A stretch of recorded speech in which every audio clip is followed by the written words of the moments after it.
Have to plan a trip to Europe for the first time, step by step. Most Americans fly across an ocean, spend thousands of dollars on a Europe trip, and come back feeling like they missed something. And the crazy part? They did. Not because you guys went to the wrong places, but because nobody told you how Europe actually works before you got on that plane. So I'm going to fix that right now. This is the exact plan I gave my private clients, people who pay thousands of dollars to travel with my company Hidden Gem, and you are getting it completely for free.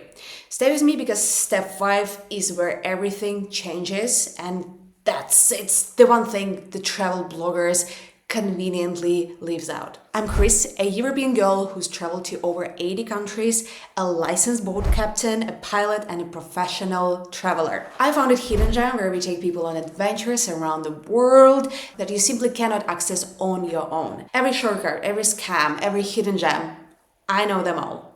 Let's go into that. Step 1. Don't try to see everything. Do not try to see multiple countries in one trip. I know you're crossing an ocean and you want to maximize everything. But here's what actually happens. So you spend more time in transit than actually being anywhere.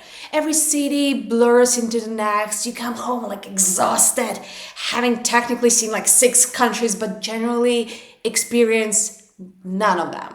And don't even do multiple regions within the same country. Northern and southern Italy are completely different worlds. Trying to do both means doing justice to neither. Pick one place and go deep. That's it. And I know what you're thinking. Okay, Chris, but where?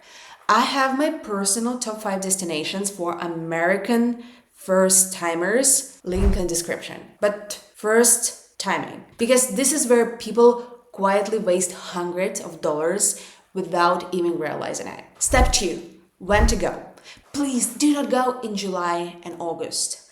I'm saying this as a European. August is when all of Europe goes on vacation at the same time. Half of the restaurants are closed. Everything is booked out a year in advance. Prices insane. And the crowds are unbearable.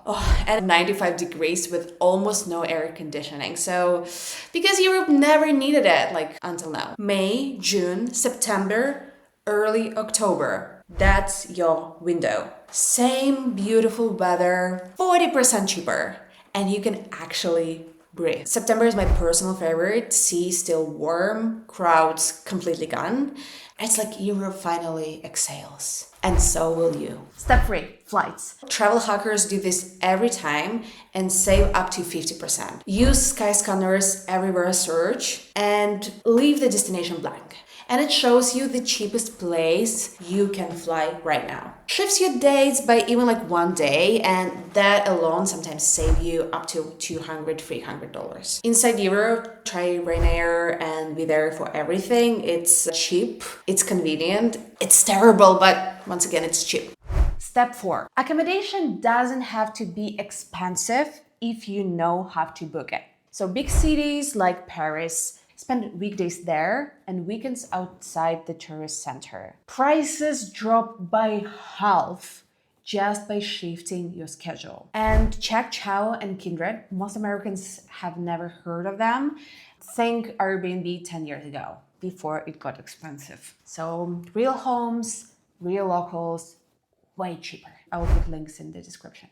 So personally, I skip hotels entirely. I'm a captain, I'm on a boat. For Hidden Gem, we put you on a luxury boat on the Amalfi Coast for the same price as an average hotel. Morning coffee, watching the Italian coastline, falling asleep under the stars.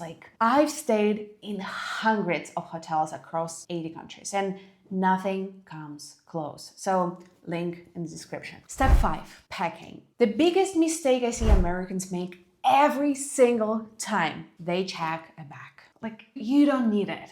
Okay, Europeans do 2 weeks with a carry-on and they look incredible doing it. So a checked bag means baggage claim, extra fees on budget airlines, and dragging a giant suitcase across cobblestone streets at midnight. So European cities were not built for big luggage. Pack for 1 week, do laundry once, 2 pairs of shoes maximum.